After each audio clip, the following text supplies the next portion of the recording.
Hello, boys and girls. We're going to continue with a closer look at the U.S. regions today. Just like following up from earlier in the week, we are going to continue to look at the United States and the fact that they can be divided into many different regions. We're also going to touch upon that Michigan belongs to both the Midwest and Great Lakes regions.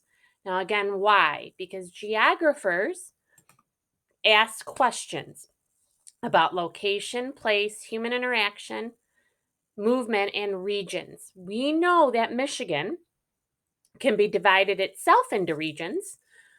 We also know that Michigan belongs to two different regions, the Midwest and the Great Lakes. And geographers want to know how a place like the United States or a state or even an area as small as Grand Blanc can be divided into regions. And then what regions does that place belong to?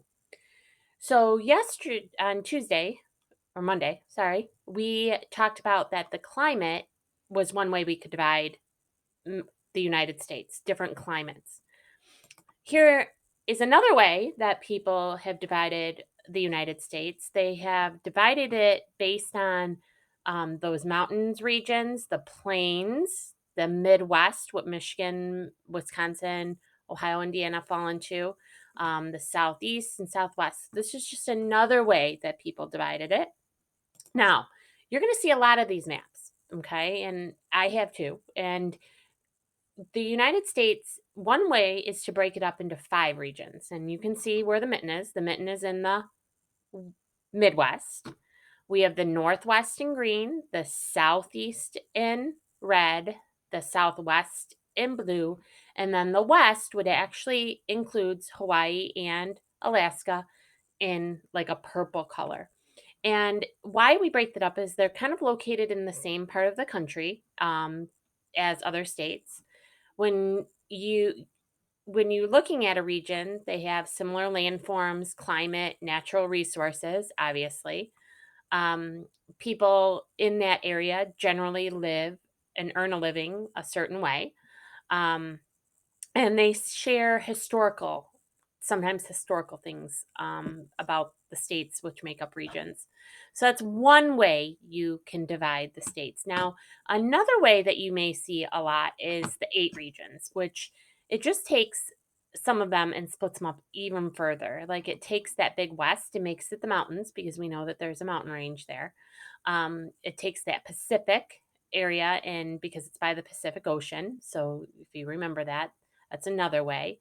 You can see that they kind of broke up New England and Mid Atlantic. So this is another way to break up the regions. Okay. Oops, I went too fast. Sorry. So as you can go down and remember, when you go back through, you're allowed to look at the notes and things that are at the bottom. Another way, check this out. Sorry, it's based on census. They broke the regions are broken up by census. I'm sorry, the copy's pretty bad, but you can kind of see how they divided based on these big gaps based on census, how many people live in an area. So they divided it up based on the census. Here's yet another way. So again, the United States can be divided into several different regions. Here's another way that people have done. This is done by the EPA, the Environmental Protection Agency, and look at how they have divided it. Interesting. Okay. And look at Michigan is still right there. But again, Michigan is part of the Midwest and Great Lakes. Those are the two that we want to remember. But we also want to remember that the United States can be divided up in several different ways. Okay. Here's another example. This is petroleum use and how people use petroleum. So they've divided the United States based on how people use petroleum. Okay. It's a digital petroleum map. And there's another way that you divide, okay? So if we look again, we can see Great Lakes is in that Midwest and the Great Lakes region. And you can kind of see how they divided this, okay? So again, the United States can be divided into several different regions, and Michigan is part of both the Midwest and the Great Lakes. So today, here's yet another region. Um, Regional map that you can see how they divide it, western and eastern, big section, little section. You're going to go today and you're going to take a quiz over the slides and videos. Now, before you take it, now remember, step one is to watch this video. Step two is to review it because they always give you a copy of it. That means you can't edit the copy because you don't need to, but you need to go through and look at what's on there, okay? Again, and just review. It's very easy to review. Then you can go in and take that quiz. Your choices for teacher are Chapel Kish or Ostrand or Westberg.